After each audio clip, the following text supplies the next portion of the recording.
Bom dia, tô aqui vendo as crianças no parquinho muito legal. Falo parquinho, acho que é parque que fala, né? Então, vou sentar ali um pouquinho para falar com vocês hoje sobre crianças.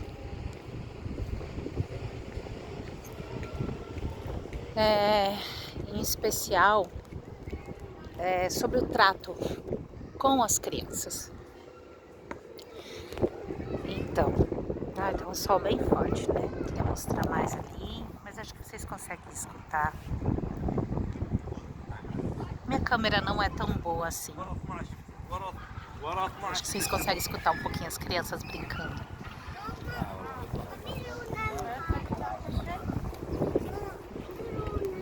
Vou ali um pouquinho e já volto. Então, eu estava na praia ano passado. Ai, que lindo. Ai, gente do céu. Os pequenininhos. Eu estava na praia ano passado e estávamos na fila do banheiro público, na área externa, bem pertinho da orla da praia. E tinha... Desculpa, a cabeça tá demorando para funcionar. E ainda pedi um descafeinado. Pra quê? Tô precisando de um cafeinado, né? Ai, meu Deus. É porque eu tava comendo. Quando eu como, eu tomo coisas sem cafeína. Porque é importante, porque a cafeína... É importante não ter cafeína. Porque a cafeína, ela... É como se... É algo assim. Ela é como se ela destrói as vitaminas, os nutrientes, né, do alimento ali que você come. Então, sem cafeína. E aí esperar um tempo. Esperar talvez meia hora, uma hora, creio, para depois tomar cafeína. E quando eu acordo, também assim, às vezes eu não tomo café, mas não como, mas só 2 horas depois que eu acordei, que eu vou tomar algo que contenha cafeína. Porque a gente já tem o cortisol da manhã, né? Então, se eu já tenho cortisol da manhã, aí eu coloco mais cafeína, a cafeína ela aumenta meu cortisol. E aí, por isso, já começa aquele estresse já logo de manhã, ansiedade, né? Os ombros começam a ficar rígidos, a gente começa a ficar toda assim, e depois a gente não sabe por quê. Mas é isso, tá? Um dos motivos é isso aí, o que piora e a gente pode controlar, né? Então, 2 horas, só 2 horas depois que eu acordo, que eu tomo café mesmo, assim, com coisas com cafeína. Às vezes um chazinho, chá verde. Então, enfim, voltando às crianças. Eu na praia, orla da praia, aquele dia bem quente, gostoso, tava gostoso. A água tava um pouco fria, né? A água aqui é um pouco fria, assim, no verão. É um pouco difícil de ter aquela água quentinha, morninha que se tem no Brasil. Mas estava bem quente. E aí estávamos ali no banheiro, numa fila, e esperando para entrar. Era um calçadão. Do nosso lado esquerdo tinha uma... águas, né? Eu não sei direito como é que fala o nome daquelas águas. Não é um chafariz, mas são águas que saem do chão, do piso mesmo. A gente pode pisar em cima da água. Então tinha muitas crianças brincando, se divertindo, uma alegria. Gente, que coisa gostosa. Eu senti aquela energia daquelas crianças brincando daquele jeito naquelas águas. E a gente, nós estávamos quantos metros mais ou menos? Ai, bastante. Uns 20 metros. 30, deixa eu ver, uns 30 metros, 40 metros daquela... Como se fosse uma fonte de água, né? Que as crianças estavam brincando. E era a fila do banheiro. Estávamos nessa distância. Deixa eu colocar mais pra cá, assim. Estávamos nessa distância, mais ou menos. Muito quente. E aí uma senhora com duas crianças. Uma criança parecia ter uns 6, 7 anos de idade, a outra menor, talvez 4 anos de idade, 3 anos de idade, eu acho. 3 aninhos, porque é um pouquinho menor do que minha sobrinha, que tem 4 anos. Então, mais ou menos ali 3 anos de idade, a menor, a maior com uns 6 anos de idade, tá? E aí essa mulher tinha uma cadeira de praia debaixo do braço e eles esperando na fila também para ir no banheiro, né? Esperando para ir no banheiro. E aí eu e o maiorzinho, ele tava sem chinelo. Ele tava sem chinelinho. E aquele piso, aqui nem aqui, igual aqui assim, ó. Imagina isso aqui no verão, aquele calor ali, uns 40 graus, quente. Como que uma criança, qualquer pessoa, né? Imagina uma criança pisar naquilo ali. Como que sabe? Queimando os pezinhos dele. Eu fiquei olhando aquilo, esperei sim, uns 10 minutos, 15 minutos. Eu fiquei olhando, falei, gente, mas o que tá acontecendo? Ninguém vai fazer nada? Claro, aí pensa, Lisa, você podia fazer também. Peraí, eu poderia, mas primeiro, quem precisa fazer é a mãe da criança, aquela senhora que estava, ou se ela fosse cuidadora da criança, porque cuidador pode ser tio, tia, vizinho, vizinha, o avô, a avó, pode ser qualquer pessoa que está cuidando da criança. E aí eu fiquei olhando, falei, essa mulher não vai fazer nada, gente, o que está acontecendo? Eu achei um absurdo aquilo ali. E aí eu olhei o pique, aí ele tava com uma carinha assim, sabe? Ai, meu pé tá queimando. Eu comecei a olhar as expressões dele. E tipo, meu pé tá queimando, aquela sensação. Levantava o pé, pisava um pezinho um em cima do outro. Meu Deus, foi me batendo assim uma indignação. Gente, uma raiva tão grande. Eu senti muita raiva, muita raiva. E a raiva ela é muito importante, tá? Eu não tô falando nada que é para sair usando a raiva, usando a violência. Não, não é nada disso que eu tô falando. A raiva é importante. Não adianta a gente querer exterminar a raiva dentro da gente. A gente sempre vai ter raiva dentro da gente porque ela é necessária para nossa sobrevivência. Vou te explicando mais. Tá? Raiva não tem nada a ver com violência. Aqui eu estou falando é uma raiva medida, não uma raiva desmedida que você sai querendo bater em todo mundo porque você está indignado, porque é uma falta de respeito, porque pobre da criança e, sabe, você acha que pode fazer o que quiser, só não, entre aspas, só entre aspas, porque a criança tá ali daquele jeito sendo negligenciada, né? Então, senti muita raiva. E eu fiquei olhando, eu falei, gente, mas ela não vai dar certo. Aí eu, sabe, de tanta raiva, veio a coragem, sabe? E eu comecei a olhar pra ele e eu peguei, tava com meu chinelo, eu tirei o meu chinelo e fui lá bem dele assim e falei pra ele, pode colocar meu chinelo, pisa em cima dele, pisa em cima desse aí, que pisa em cima do meu, esse aqui. Então eu peguei de um pé, eu pisei com meus 2 pés e dei um pé do meu chinelo pra ele pisar com os 2 pezinhos dele. Ó, tadinho, meu chinelo, meu pé é meio grande, 37, então o pezinho dele ficou quase direitinho ali, entendeu? Aí aquela mulher ficou, olhou com aquela cara assim pra mim e meio que falando obrigada, né? Meio que assim, sem muita expressão, sabe? Sem muita expressão. E olhou, e aí eu falei, não, pode ficar. Ele ficou sem jeitinho, eu falei, não, pode ficar. Eu vou ficar na fila aqui também. Quando você for no banheiro, aí você vai me devolver meu chinelo. Porque eu não queria deixar ele com meu chinelo lá no banheiro, né? Eu não queria. A mulher que tinha que fazer alguma coisa ali. Como que ela deixa também a criança descalço para entrar no banheiro público? Então, tá toda uma criança totalmente assim ali naquele momento negligenciada. E ele com aquela carinha e o pequenininho, antes mesmo de eu dar o chinelo, o pequenininho também pulava. Ele ficava pulando, o pequenininho pulava também. Ele pisava em cima do pezinho, o pequenininho pisava em cima do próprio pezinho também. Só que o pequenininho estava com o chinelinho. E aí eu vi e falei, olha que a inocência, o outro pequenininho está achando que ele está brincando, que o maior está brincando, gente.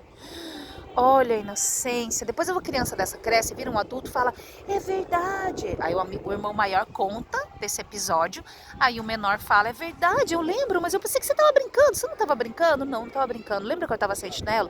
Tava muito calor, que era na praia, tava com não sei quem? Lembra? Então, assim, às vezes aquele adulto um dia vai crescer, vai contar essa história, e o pequenininho, o que vai ser adulto também, que na verdade que era o pequenininho, ele vai falar, poxa, achei que você estava brincando.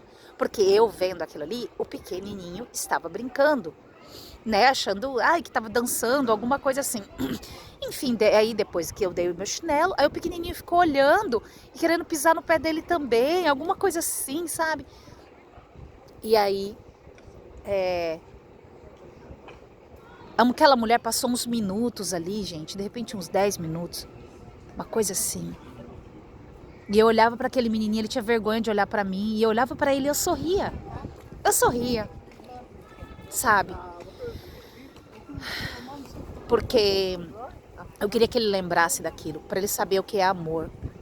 Para ele saber o que é amor. E aí, aquela mulher, depois de uns 10 minutos ali, depois o menino colocou o pezinho no meu chinelo, aí a cadeira de... Lembra que eu falei para vocês que tinha uma cadeira de praia embaixo dos braços dela? Aí depois disso, ela pegou a cadeira de praia, colocou lá no canto e falou para eles sentarem. Olha só. Aí naquele momento ali, ela falou para eles sentarem. Aí eles foram, sentaram lá. Aí ele veio, deu meu chinelo. Ela falou, tipo, para ele dar o chinelo. Ela não conversava muito assim, para ele dar o chinelo para mim. Meu Deus, sabe? E eu peguei o chinelo e eu fiquei olhando. Falei, ah, que bom. Então a senhora percebeu que a senhora precisa cuidar dessa criança que tá aí. Essa é uma parte da história, viu, gente? Então essa raiva que a gente sente, a gente precisa aprender a usar. A raiva é para colocar limites. Sabe quando alguém tá te judiando, fazendo alguma coisa, te desrespeitando, chega uma hora que você não aguenta mais e você explode? Aquilo ali é raiva. Você explode e fala, para com isso, não sei o quê, eu não aceito mais isso. Então, saber usar a raiva.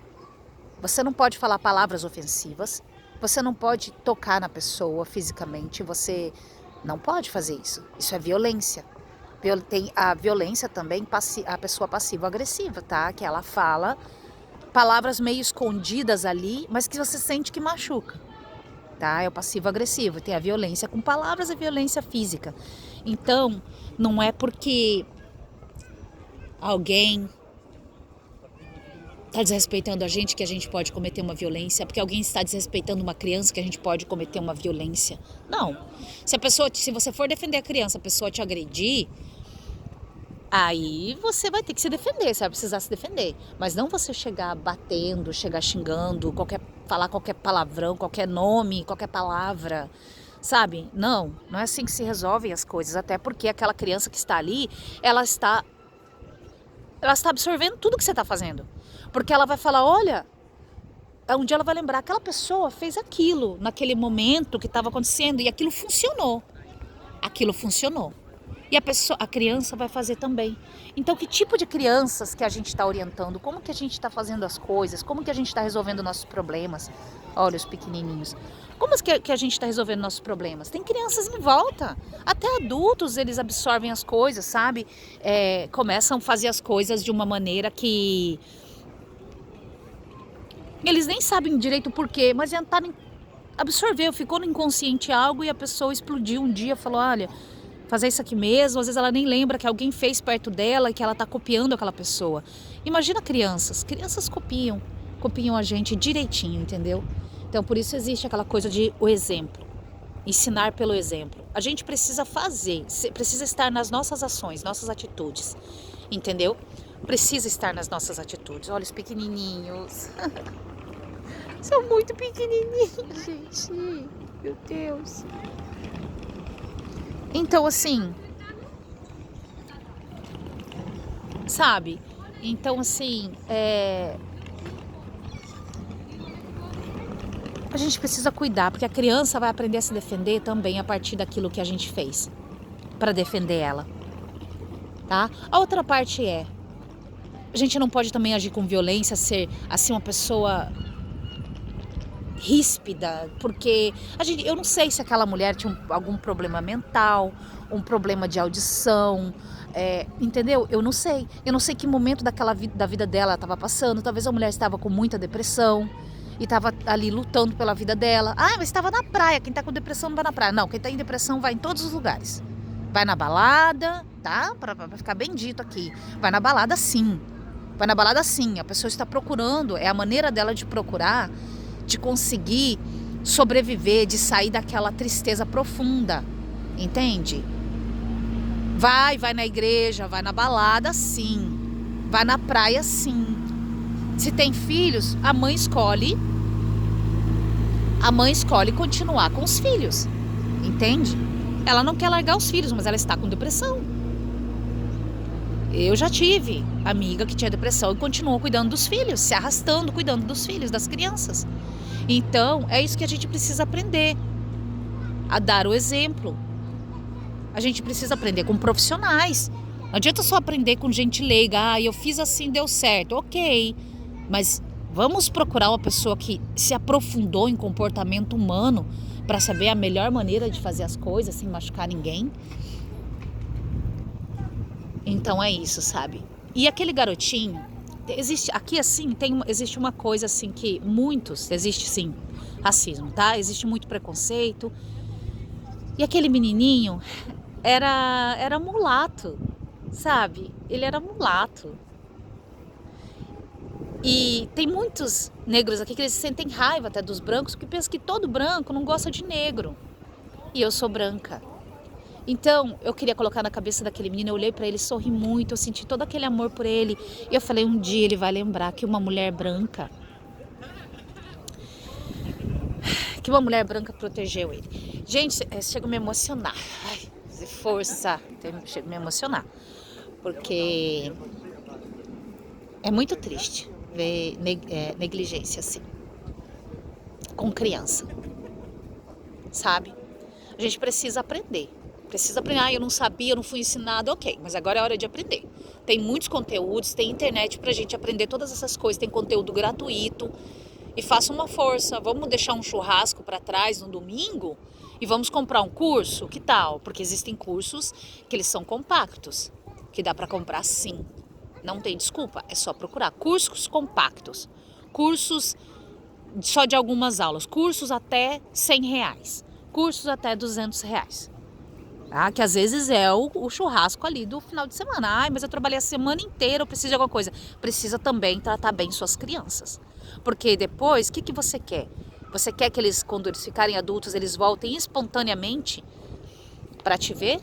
Eu estou com muita vontade de ver minha mãe e ver meu pai. Nossa, como eu amo eles, que saudade deles. É isso que você quer? Ou você quer que essa pessoa fala, não, essa é uma pessoa que eu não quero na minha vida, bloquear você no WhatsApp, não quero na minha vida, não tem como ter minha mãe e meu pai na minha vida. Não quero, não aceito, e a pessoa não é obrigada. Ela não é obrigada a ficar com pessoas que façam mal para ela. Ninguém é obrigado. Ah, porque é pai, é mãe, não importa quem seja. Minha saúde mental, a minha paz é mais importante do que ficar alimentando crença antiga, crença cristã, sim, de que honrar pai e mãe é suportar tudo que eles fazem para os filhos, seja até coisas más, coisas perversas, entende? Por que vocês acham que tem muita gente que tenta tirar a vida? Porque vai na igreja lá, o pastor, o padre, a pessoa fala, não, honrar pai e mãe. Aí a pessoa não sabe o que fazer. Fala, gente, mas é uma coisa que a pessoa quer acabar com aquela dor dela, porque ninguém ajuda. Gente, por que precisa de aprovação? Porque a gente vive em grupo. Nós, seres humanos, vivemos em grupo. Então, por isso é uma parte da necessidade de aprovação. Por isso que a gente precisa que pessoas acreditem na gente, no que a gente está falando. Por isso que muitas vezes a gente tenta provar, fala, olha, eu estou falando sério, isso aconteceu. Isso aconteceu assim. Por favor, acredite em mim. Aí a pessoa tenta provar, o outro não, porque é mãe, pai. Ai, você não é mãe, ai, você não é pai. Você não sabe como é. As pessoas falam isso. Ah, precisa primeiro ter um filho para depois ter que ser respeitado, para depois merecer a paz. Não, não é assim que funciona, gente. Então é isso o que eu tinha para dizer hoje. Vamos deixar de negligenciar as nossas crianças, vamos proteger as nossas crianças, amar elas. As crianças não querem saber de dinheiro. Pai e mãe que trabalham um monte para ter muito dinheiro, muito. Ai, porque eu vou comprar isso pro meu filho, que meu filho vai ter assim, meu filho vai estudar, seu filho quer o seu amor. Então, pare de sonhar tanto assim e dê mais atenção. Olha nos olhos, abrace. E vou te falar, não adianta olhar nos olhos e não sentir seu filho, porque ele sente o que é genuíno. E o que não for genuíno nunca vai preencher o peito dele. Entende? Não adianta fingir. Ele sabe, ele sente. Ele não sabe explicar, porque ele é pequenininho, mas ele sente. E ele vai crescer um adulto insatisfeito se você não der esse amor genuíno. As crianças não são bobas, elas sentem, elas só não sabem explicar. Elas são puras, elas sentem muito melhor do que a gente. Então precisamos lembrar que a gente precisa colocar essa programação mental nas crianças, para quando elas crescerem, vida de adulto, e elas tiverem um dia sozinha, trabalhando, viajando, passando por algum sofrimento, o cérebro vai buscar os momentos de conforto. E o cérebro vai lembrar das coisas boas. Mas imagina se nessa pessoa, esse ser humano, se não tem coisas boas para lembrar. Imagine só se não tem coisas boas para lembrar. Esse ser humano vai querer acabar com a dor dele. E ele vai buscar acabar com a própria vida. Não é ser extremista não, o negócio é assim mesmo, é assim que acontece. E até digo por experiência própria. Então é assim, agora que eu aprendi, eu sei os caminhos e não importa a religião que a pessoa tem. Quando ela acredita num bem maior, no amor, quando ela usa o amor como base para tudo. Esse é o ponto, é o amor.